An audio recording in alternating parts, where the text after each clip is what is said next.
I was going to wait to make this video, but there's been a crazy unnatural rise in the price of XRP. Reaching the second highest spot in the coin market cap was one of the most unexpected things to happen in this space. The irony is that Bitcoin and cryptocurrencies were born out of the economic crash of 2008 caused by the banks. The promise was to replace the banks. Everyone was now their own bank, a world free from the unnecessary financial middlemen.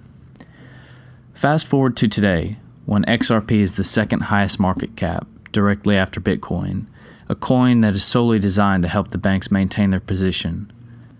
There's a huge misunderstanding that Ripple and XRP are the same thing. They're not. Ripple Labs creates network platforms to improve modern banking systems and increase their profit margins. They currently have a few different systems in RippleNet, including Interledger, Xcurrent, XRapid, and XVIA. Whenever you hear that banks are using Ripple, it is RippleNet products, not XRP. Only one of these has a real use case for XRP, XRapid.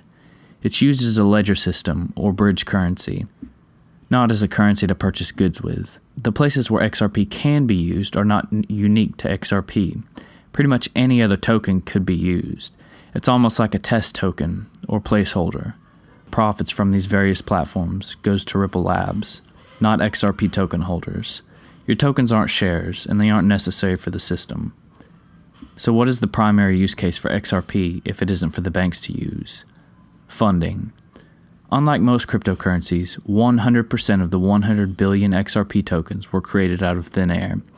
20 billion for the founders personally, and 80 billion for Ripple Labs. Not mined, not backed by any commodity, simply created and sold to the public at 100% profit to fund their developments. XRP is designed to be hyper-deflationary. Whenever it's moved, a small portion is destroyed. Any wallet that you open must be activated by binding 20 tokens to the wallet. These cannot be spent, withdrawn, or transferred. These actions make the token still in existence slightly more scarce, slightly raising the value of each coin, namely the 60% still held by Ripple Labs. Every time you use XRP tokens, you raise the value of their majority holdings. So even if it isn't created to be a currency, how does XRP fare as one? It's 100% pre-mined, with 60% being held by the creators. There's no staking, no mining, no incentive structure. It has a completely private blockchain. It's extremely centralized.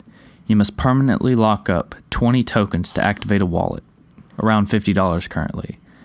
Ripple plans on requiring your identity to be bound to your wallet in the future, and it isn't actually a cryptocurrency. It brings nothing new to the table and falls short of pretty much any other coin in the top 100 spots. So why is the price going up?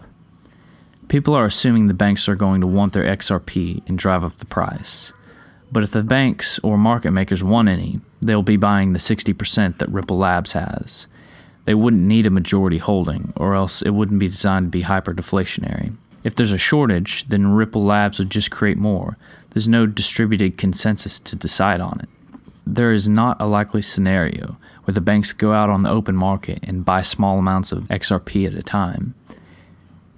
XRP is a token that may or may not ever be used, that is 100% pre-mined, designed to fund Ripple Labs for the development of products that improve the banking industry. You've bought the equivalent of a Chuck E. Cheese token, except you can't play the games. BitThink.